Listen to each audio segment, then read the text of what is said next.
இது மகிமை நேரம். கர்த்தராகிய இயேசு கிறிஸ்துவின் நாமத்தினாலே மகிமை டிவி நேயர்கள் அனைவருக்கும் என் அன்பான காலை வணக்கத்தை தெரிவித்துக் கொள்கிறேன். மீண்டுமாக ஒரு மகிமை நேர நிகழ்ச்சி மூலமாக உங்களை சந்திக்கும்படி தேவன் கொடுத்த பெரிய ஸ்லாக்கியத்திற்காக தேவனை ஸ்தோத்தரிக்கிறேன். நாம் இந்த வாரம் முழுவதுமாக தொடர்ந்து மத்தேயு எழுதின சுவிசேஷம் 13வது அதிகாரத்திலே நம்முடைய கர்த்தராகிய இயேசு கிறிஸ்து சொன்ன 7 உவமைகளை ஒன்றின் பின் ஒன்றாக தியானித்துக் கொண்டிருக்கிறோம்.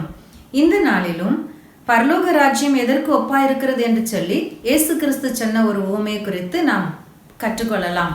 பரலோக ராஜ்யம் நல்ல முத்துக்களை தேடுகிற வியாபாரிக்கு ஒப்பாயிருக்கிறது என்று சொல்லி மத்தேயு எழுதின சுவிசேஷம் 13வது அதிகாரத்திலே 45, 46 வசனங்களில் சொல்லப்பட்டிருக்கிறது.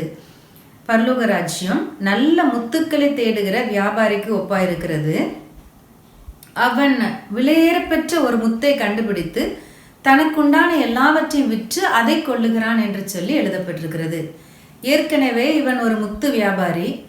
இவனிடத்துல நல்ல முத்துக்கள் இருக்கிறது. இவனிடத்துல அநேக முத்துக்கள் இருந்திருக்க கூடும். அவன் இன்னும் நல்ல முத்துக்களை தேடுகிற ஒரு வியாபாரி என்று சொல்லி எழுதப்பட்டிருக்கிறது.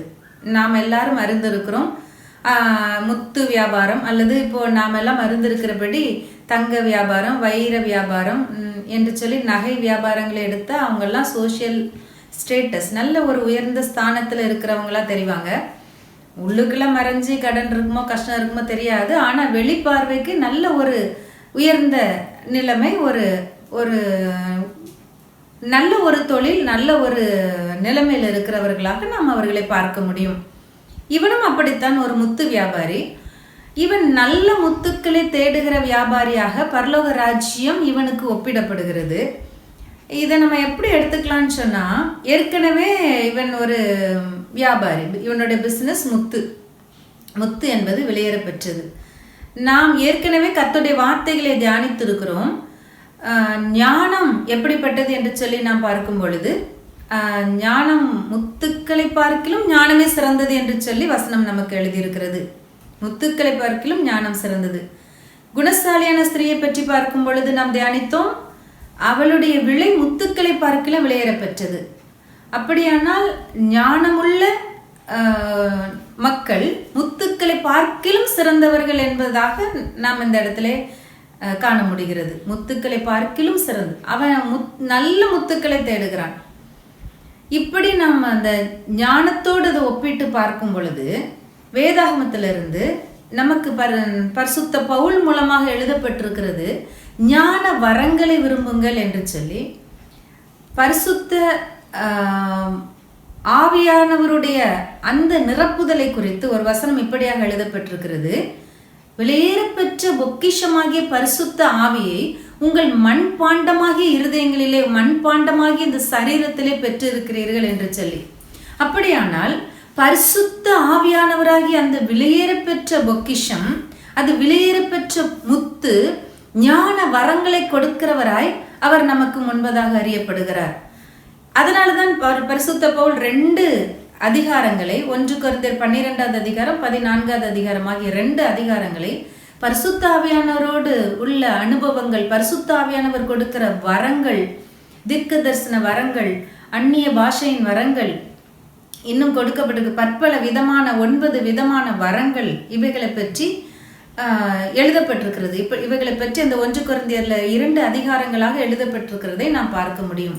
அப்படியானால் ஏற்கனவே இவன் ஒரு முத்து வியாபாரி, இன்னும் நல்ல முத்துக்களை தேடி விலையேற பெற்ற ஒரு முத்தை கண்டுபிடித்து விட்டான் என்பது நாம் எல்லாரும் ஏற்கனவே போன உவமையில நாம் கற்றுக்கொண்டபடி நிலத்தின் அடியில் புதைக்கப்பட்டிருக்கிற பொக்கிஷமாகிய இயேசு கிறிஸ்துவை நாம் பெற்றுக்கொண்டவர்கள்.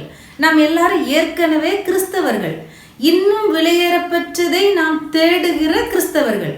அப்படியானால் அடிப்படையாகிய இயேசு கிறிஸ்துவின் அன்பை, அடிப்படையாகிய இயேசு கிறிஸ்துவினால் கொடுக்கப்படுகிற அவரை பெற்றும் விசுவாசத்தினால் கொடுக்கப்படுகிற பாவ மன்னிப்பின் நிச்சயம், அவருக்கு பிள்ளைகளாகிற உரிமை, இவை எல்லாவற்றை பெற்றுக்கொண்டவர்களாகிய நாம் அதை பார்க்கிலும் இன்னும் விலையேறப்பெற்ற முத்தை அவன் கண்டுபிடித்தது போல இன்னும் அதிக விலையேறப்பெற்ற கிறிஸ்தவ வாழ்க்கையின் உயர்ந்த அனுபவங்களாகிய பரிசுத்த ஆவியானவரால் நிரப்பப்படுகிற அனுபவம், பரிசுத்த ஆவியானவரால் அபிஷேகிக்கப்படுகிற அனுபவம், பரிசுத்த ஆவியானவருடைய அபிஷேகத்தினால் நிறைய பெற்று அவரோட அந்நிய பாஷையில பேசி உறவாடுகிற அனுபவம், அவருடைய ஆவிக்குரிய வரங்களை பெற்று அந்த வரங்களை அவருடைய நாம மகிமைக்காக பயன்படுத்துகிற அனுபவம், இவை போன்ற விலையேற பெற்ற அனுபவங்களை நாம் பெற்றுக்கொள்ளும்படி தேடுகிறவர்களா இருக்க வேண்டும் என்று சொல்லி அந்த நல்ல முத்துக்களை தேடுகிற வியாபாரிக்கு ஒப்பிடப்பட்ட இந்த உவமை நமக்கு கற்றுக் கொடுக்கிறது. அப்படியானால் ஞான வரங்களை விரும்புகள் என்று சொல்லப்பட்டிருக்கிறது, மேலானவைகளை தேடுங்கள் என்று எழுதப்பட்டிருக்கிறது. அந்த அவன் நல்ல முத்துக்களை தேடுகிறான் அல்லவா? அப்படியானால் நாமும் இன்னும் விலையேற பெற்ற ஆவிக்குரிய அனுபவங்களை, அவரோடு உறவாடுகிற ரகசியங்களை தேடுகிறவர்களாக இருக்க வேண்டும்.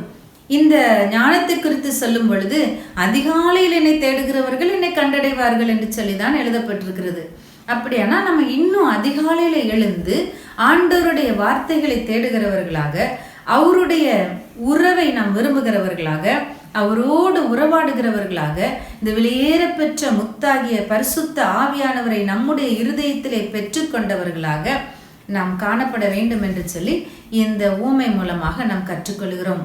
பரிசுத்த ஆவியானவர் நமக்கு நம்முடைய மண்பாண்டமாகிய இருதயத்திற்குள்ளே வருகிறது எவ்வளவு மிகப்பெரிய விலையேற பெற்ற அனுபவம் தெரியுமா?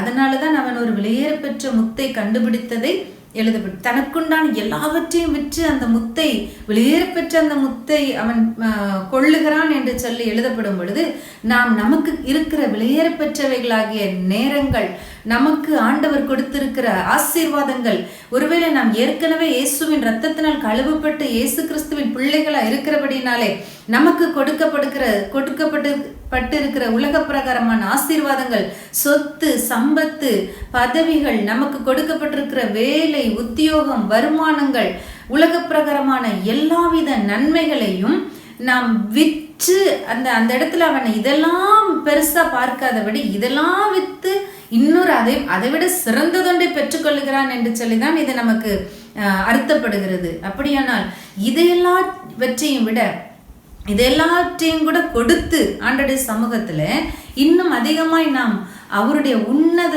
அனுபவங்களை, வரங்களை பெற்றுக்கொள்கிறதற்காக நாம் தேட வேண்டும் என்று சொல்லி இந்த உவமை நமக்கு கற்றுக் கொடுக்கிறது.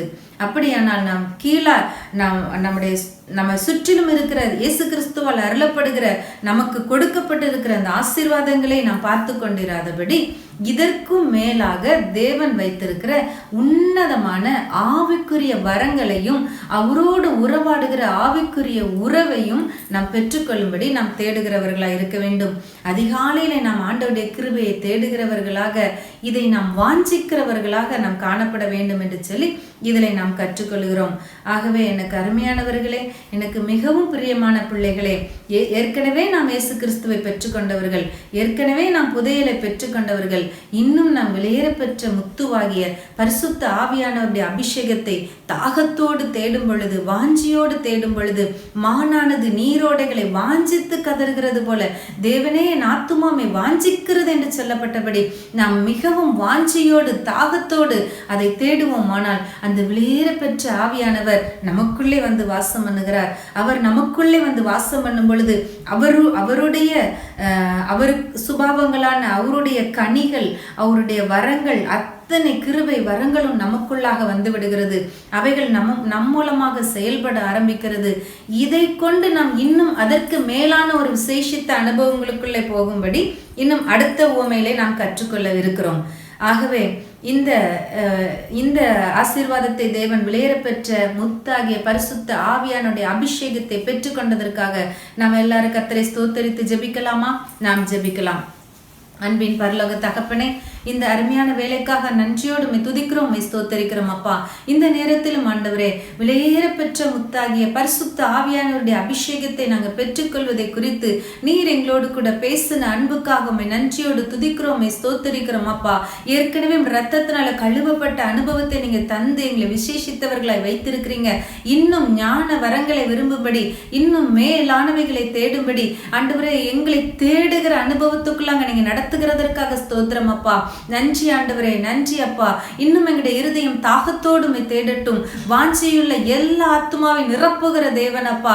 ஆண்டவரே, யார் யாருக்குள்ள இந்த வாஞ்சை தீராத வாஞ்சியாய் ஆண்டவரே உம்மை நோக்கி தேடிக்கொண்டு இருக்கிறார்களோ அவர்களுடைய ஆத்துமாக்கள் எல்லாம் உம்முடைய பரிசுத்த ஆவியானுடைய அபிஷேகத்தினால உம்மோடு உள்ள வல்லமை வரங்களின் உறவுகளுக்குள்ளாய் ஆண்டவரே இணைக்கப்படும்படியாய் ஆண்டவரே உம்முடைய வரங்கள் வெளிப்படும்படியான உம்முடைய அபிஷேகத்தினால் நிரப்பப்படும்படியாய் ஜெபிக்கிறோம் அப்பா. ஆண்டவரே, நீர் தந்த இந்த அனுபவத்திற்காக, நீர் கற்றுக் கொடுக்கிற அந்த அனுபவத்திற்காக உமக்கு கோடான கோடி நன்றிகளை ஏறெடுக்கிறோம். உமக்கு ஸ்தோத்திரங்களை ஏறெடுக்கிறோம். இப்படிப்பட்ட மேலான ஆசீர்வாதங்களை நீர் எங்களுக்கு தந்திருக்கிறபடியால் உமக்கு ஸ்தோத்திரம். எல்லா துதி கன மகிமை உமக்கு ஏறெடுக்கிறோம். இயேசு கிறிஸ்துவின் நல்ல நாமத்தில் ஜெபிக்கிறோம் பிதாவே, ஆமென்.